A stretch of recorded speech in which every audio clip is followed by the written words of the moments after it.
There is no such thing as a dumb question. Or is there?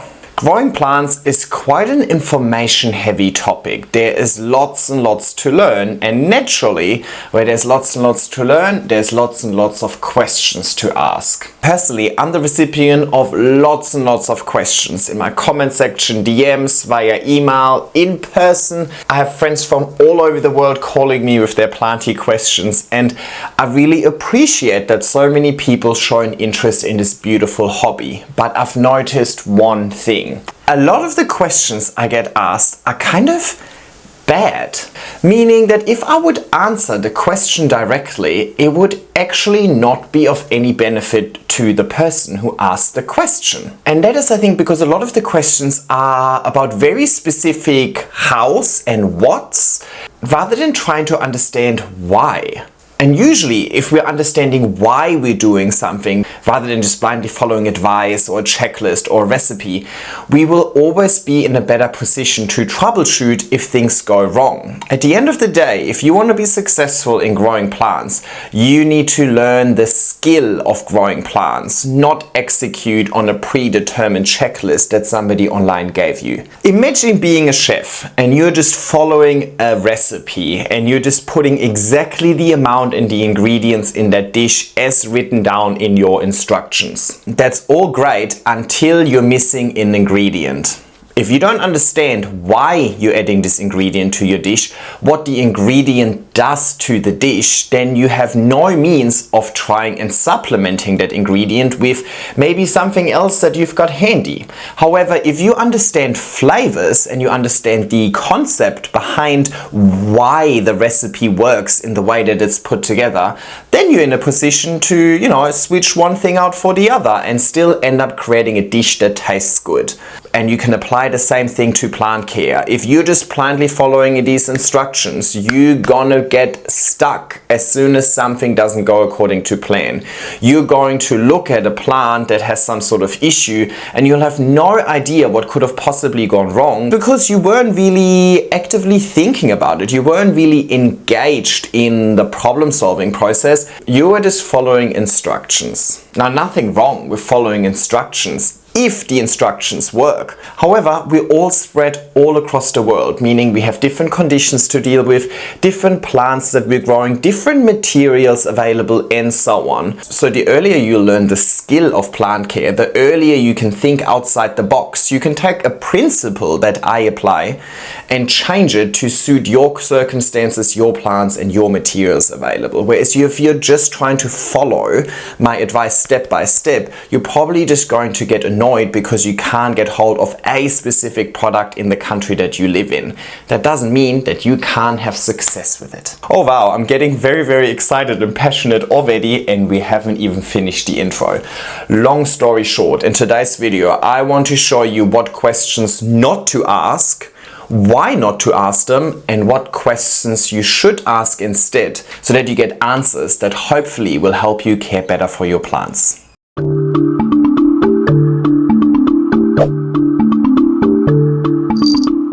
Hey everybody, and welcome back to my YouTube channel. First things first, there is no such thing as a dumb question. The only dumb question is the one that you don't ask. But that doesn't mean that every question that you ask is the best possible question that you could ask. And I know that people aren't doing it on purpose, they're trying their very best, but it highlights a fundamental misunderstanding with plants. I feel like often people don't treat plants like living organisms and they're just trying to understand the organism. Instead, they're treating them as things, as materials that we are 100% in control and then we can mold to our liking. That's not how it works. For this to be successful, we need to understand nature and then try and replicate nature in our four walls, and only then we'll really have success. And it comes back to my argument about conditions versus care, which I'm sure you've all heard of before. Conditions set the potential for a plant to thrive. Light, temperatures, humidity, airflow, and that's determined by the plant's DNA. That's not for us to decide. So yes, around conditions, there's very specific questions that you can ask. For example, what conditions does this plant like in nature?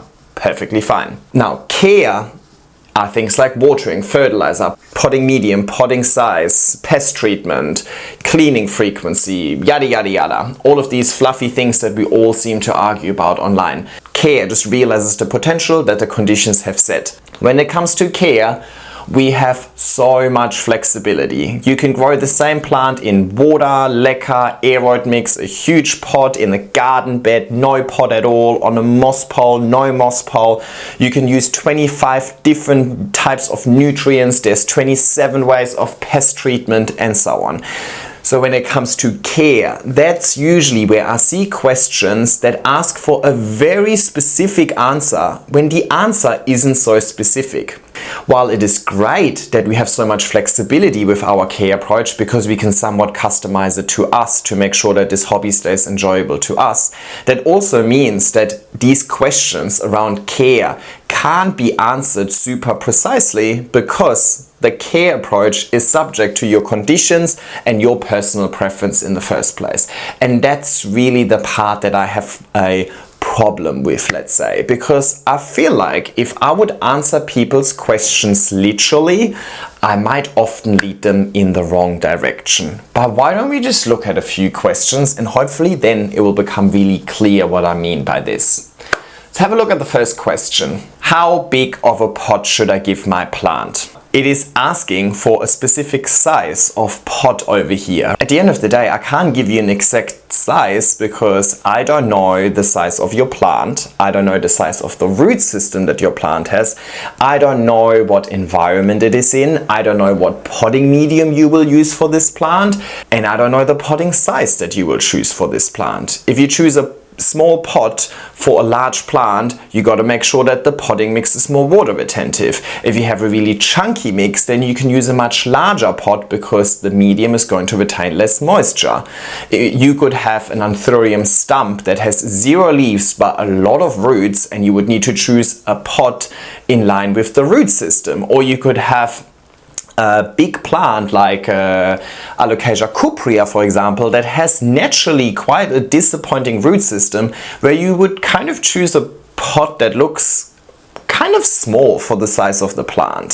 So at the end of the day, there is no definitive like Excel spreadsheet that shows you exactly age of plant and corresponding pot size and so on. It is subject to a lot of different parameters that I might not know about, that nobody else might know about apart from you, unless of course you provide that sort of context in your question. But I think what this question is really intending to ask is whether or not this plant minds being root bound. So for example, if you'd ask me that question on the back of conversation about monsteras, I could tell you to be conservative with the pot size because monsteras really don't mind being root bound and or drying out a little bit. Whereas if you would ask me the same question in context of growing a Canna Stuttgart, for example, that wants to be in a really moist environment, that never wants to dry out, that is going to spread quite rapidly via the rhizomes underground, I would say choose a huge pot. So I hope that kind of makes sense.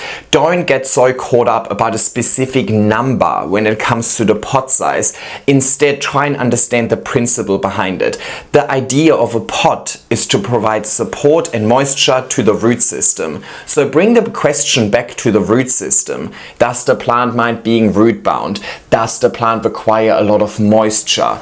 And those answers will help you make a decision on the pot size. If a plant doesn't mind drying out, you can go with a smaller pot. If a plant really hates drying out, then a larger pot that can hold more medium is going to be on the safer side. Me just giving you a number, 20 centimeters, isn't really going to be all too helpful in this instance. Second question, also a really common one, and I think I've answered this in a lot of videos throughout already, but I wanted to include it in this video as well. Does this plant need a moss pole? No plant needs a moss pole. There are no moss poles in nature. A moss pole is just a way to mimic a tree that a plant would grow up in nature, and at the same time it's also a vertical extension of the pot. It is also an insurance policy and a propagation tool. Right?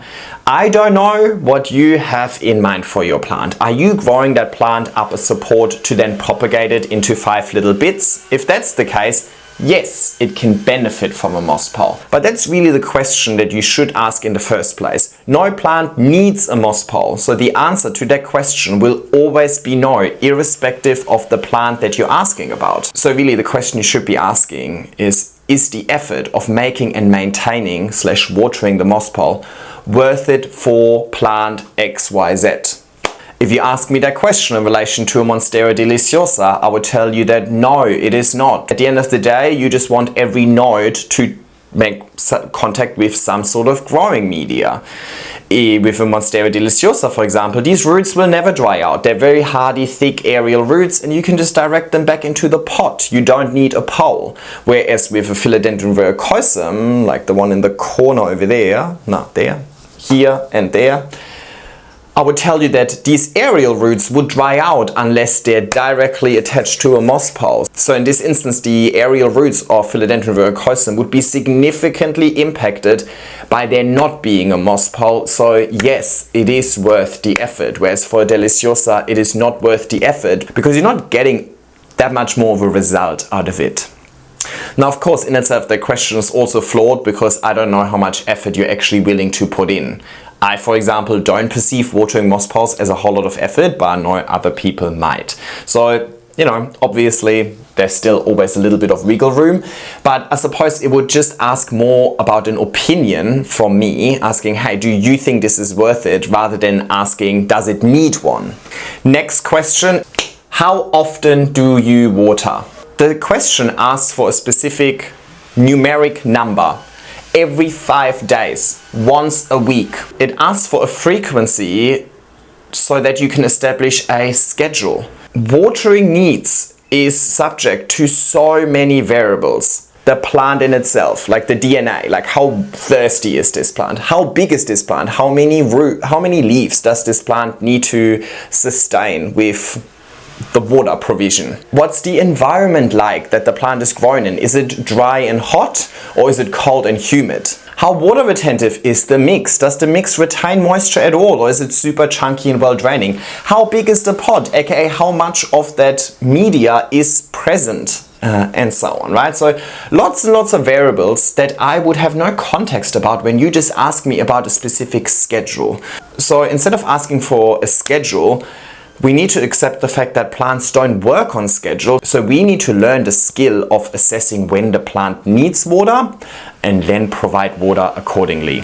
So a better question in this instance to ask would be, can this plant tolerate drying out a little bit? Or how careful and consistent do I have to be with water provision for this plant? Let's take it back to the previous example. If you ask me this question in relation to Monstera deliciosa, I could tell you that don't worry, Monstera deliciosa can dry out a little bit, it doesn't matter. You have a little bit of wiggle room. Whereas if you ask me the same question about Philodendron verrucosum, I would tell you that do not ever let this plant go through a drying out cycle. Continuously keep the substrate moist. The plant has really fine roots, and once they dry out, they will die. Now, how often you need to water to achieve that ultimately I can't answer. And I see that so often when people ask this question online, how often do you water? And people respond to every 5 days. Okay, just because they water it every 5 days does not mean that you should water your plant every 5 days. It might be in a completely different environment. And obviously these people don't give the wrong answer. They're answering correctly. They're giving you the right answer, and they probably have good intentions. But they're answering a question that doesn't actually ask for the right information in the first place. Next question. What exposure window should this be in? Now you're asking for one of 4 things. Is it north, south, west, or east? Now, first of all, depending on the hemisphere that you're in, north is south and south is north. So that in itself is already adding a little bit of complications. However, I usually try and be really precise with my disclaimer saying, hey, this is a north-facing window, keep in mind I'm in the southern hemisphere. But secondly, even if we take that into consideration, you're trying to ask about the light provision. Is this plant getting a lot of light or not? Now that is not necessarily just determined by the exposure of your window. How big is your window? How close to the window is the plant? Is there anything in front of the window, like an awning that would actually significantly provide shade? Is there maybe a tree right in front of your window? Or is there maybe your neighbor's house? Just because your window is facing north doesn't mean that you get light through it, right? Like, you could have a bush right there or a fence. My courtyard over here is north facing, but I have 3 huge trees and my neighbor's house covering majority of that north facing sun. Whereas when I lived in my very first apartment, it was also north facing. I was top level, there was no tree, no nothing in the way, and I was absolutely blasted with sun. So same exposure, but completely different intensity of light. What you also not taken into consideration is the time of the year and the weather. Is it north facing but it's always rainy? Now ideally you would obviously ask for a numeric value. You would ask, hey, how much light should this plant be exposed to? And I give you a number and then you can match that number. But that would also involve light meter readings, and I hope you know how I feel about light meter readings by now. So I think really what you're trying to ask over here is how much light can this plant tolerate? So instead of asking Oxalis triangularis, should I put this in my north facing window? You could ask, can Oxalis triangularis handle a lot of light? And then I can respond to you saying, yes, I actually provided with a lot of light. It was even getting afternoon sun during the height of winter, but I have now moved it really close to a strong grow light. It gives you a little bit more context and hopefully information that you can take and then apply to your own scenario. You might not have a north facing window. It doesn't mean that you'll be unsuccessful in growing that plant. You could maybe put it in a west facing window and expose it to direct afternoon sun, which you know it can handle because it can handle my midday north facing sun. Then it should be able to handle your afternoon west facing sun, right? So because you're asking a question that actually asks about the light tolerance of the plant rather than focusing on the structure of my house, you learn more information about the plant than learning information about my house. My house is irrelevant to your plant. You want to learn more about the plant. How much light would this plant be exposed to in nature? Would this plant grow in an open field? Would this plant grow under a canopy? Would this plant grow in a really dense rainforest? Or would this plant grow on a rock face, kind of exposed to all of the environments? Those are much more in-depth questions to ask, and thus you'll get a more in-depth answer out of it that will hopefully provide much more value. Next question, what substrate should I use? I understand when people ask me what substrate do I use, but I'm worried sometimes that when people ask me that question, they're asking it because they want to 100% replicate that. And that's obviously also perfectly fine. I've had many people copy my aeroid mix recipe and they came back to me saying that have great results. But I've also had people telling me that they used my aeroid mix recipe and they had no results with it, or even had negative results with it. Now, does that mean that my aeroid mix doesn't work? Obviously not. If it wouldn't work, I wouldn't be surrounded by lots and lots of beautiful plants. But just because it works for me doesn't mean that it will work for you. And it's closely related to that first question around the pot size. When we're talking about the substrate, we need to understand the water requirements that the plant has, how much of the plant there is, the environment that you're going to put it in, and the pot size. For example, I could have the same plant. If I grow it indoors, I would use a chunkier mix, whereas if I would put the same plant in my garden or greenhouse, I would use a much more water retentive mix, because out there the plant is exposed to way harsher sun, way more airflow and much higher temperatures. So the plant will grow faster, meaning it needs more water. More water is evaporating due to the natural conditions, so again, more water provision. But instead of me watering more frequently, I would just choose a substrate that retains moisture better.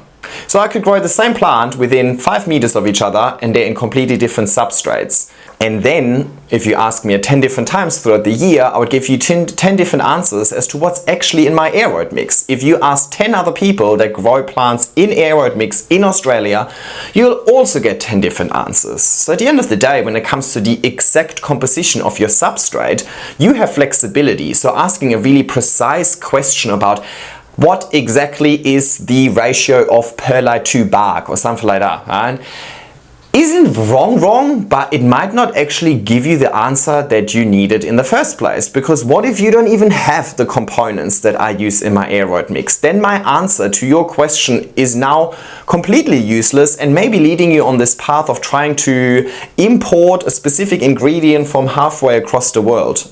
Overkill. What you're really trying to understand here when you're asking about the substrate is, does this plant want their mix to be water retentive or rather chunky? That's what you're trying to find out. And you don't even really need to ask this question if you have visibility of the root system, for example. Rule of thumb would be that the finer the root, the more water retentive you want that mix to be. So for example, a juvenile plant would want more water retention and less chunky components.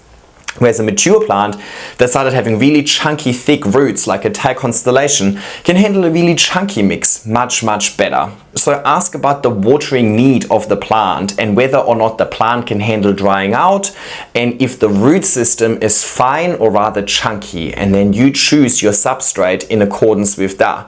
Now there's many ways of achieving a chunky aeroid mix or a fine potting mix, right? There's many ingredients. For example, you could use tree fern fiber and perlite. Perlite has aeration and drainage, tree fern fiber has water retention. You could use cocoa peat and perlite. Same thing, the cocoa peat is now supplementing the tree fern fiber. It also has great water retention. You could use a combination of both. You could use store-bought potting soil if you also want to add a few fungus nets to your collection, and so on. Once you know if you're aiming for water retention or chunkiness, you can choose components to create that mix based on what you have available. Whereas if I give you a really precise recipe, you would have to reverse engineer the recipe to find out why I created that mix for that specific plant, and then try and find ingredients that can make that happen for you. So I think you're just making it more complicated. Next question, how often do you fertilize? Great question, but you didn't ask me what I use in the first place. I use GT Foliage Focus and I use it in line with the recommendation on the bottle. I didn't make this up, I'm just using a product. So if you use a different product, chances are that your use case might also be different, because the product might have been designed to work in a different way. And if it's designed to work in a different way, then you should also apply it in a different way, in a different frequency. At the end of the day, I'm just using it in line with the way that it's been recommended by the people that have researched this product for decades and have been producing that product for decades.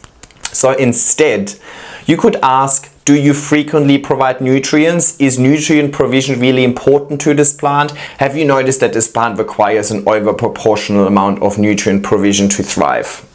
Something along the lines of that. My Queen Anthurium comes to mind. It is really one of the only plants that I used to, when I still had more time. I used to actually make up a different dilution of nutrient to water for her. It was twice as strong because she really enjoyed that heavy feeding.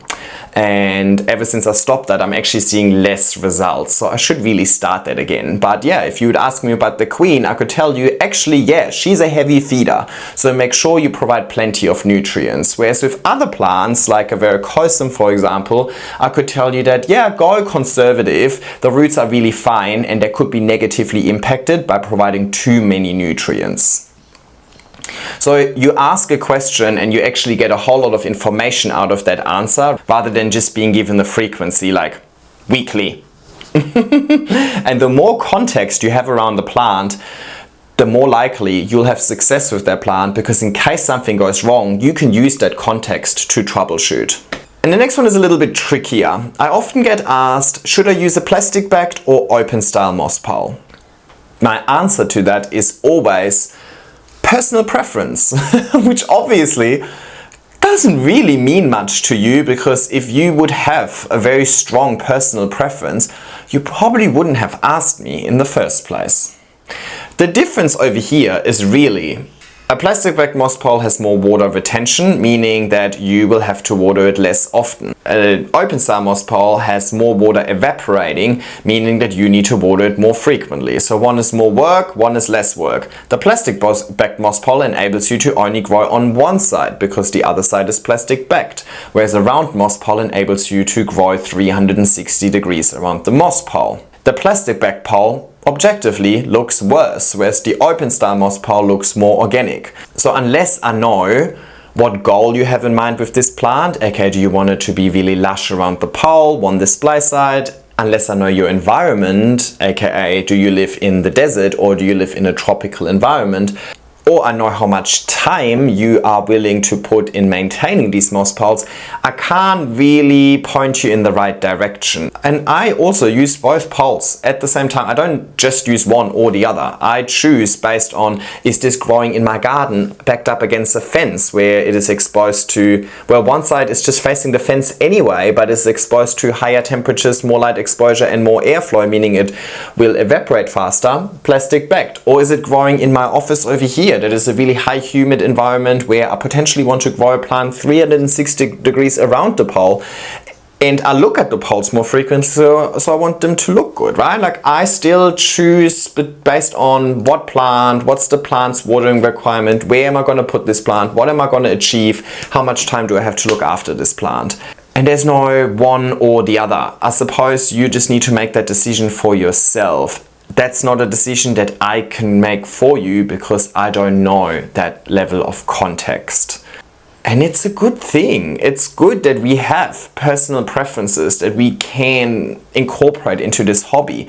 Otherwise it would be boring and we would just all be doing the same thing and our plants would look the same and yada yada yada. Should I chop my plant? Where should I chop my plant? And so on.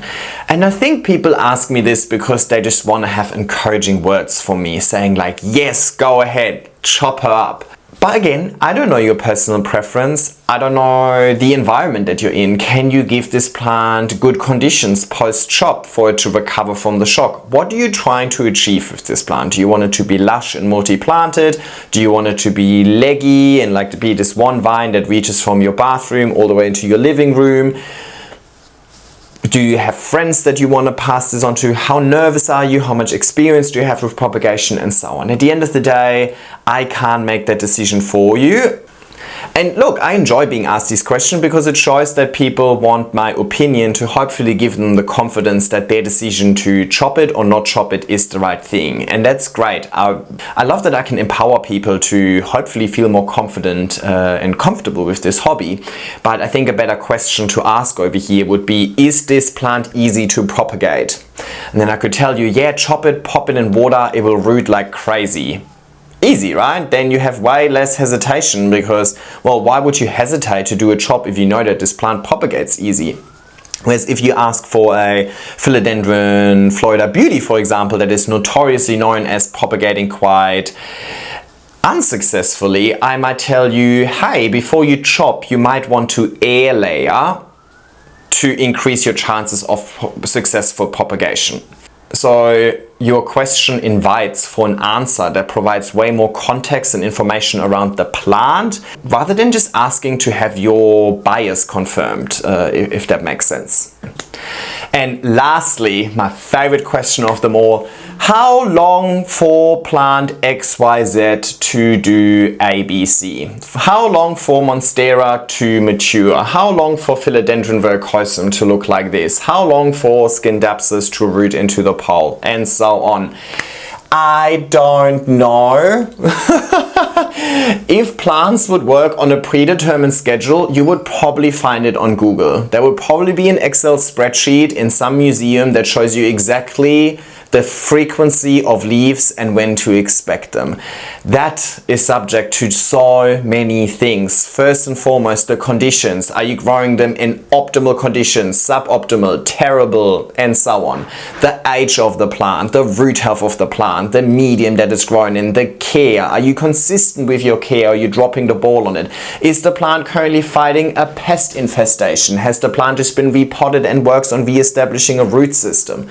I have a whole series called Plant Spotlights, where I follow a plant's journey over 12 months, 24 months, 36 months. And the whole idea of this series is to show you the natural ups and downs that plant care goes through. Plants grow more during growing season and they don't grow too much during winter, for example, right? So if we're talking about 6 months and we're talking about the worst 6 months of the year, then you might experience no growth, whereas in the best 6 months of the year, you might shoot the lights out. So if you're just asking for a time frame, you will 100% be led in the wrong direction. Now, I provide time frames as to how long it's taken my plants to grow to a certain maturity to give you a realistic insight. Is this realistic for everybody? Probably not, because you probably don't do this full time and you might not be blessed with good conditions like we do over here in Sydney.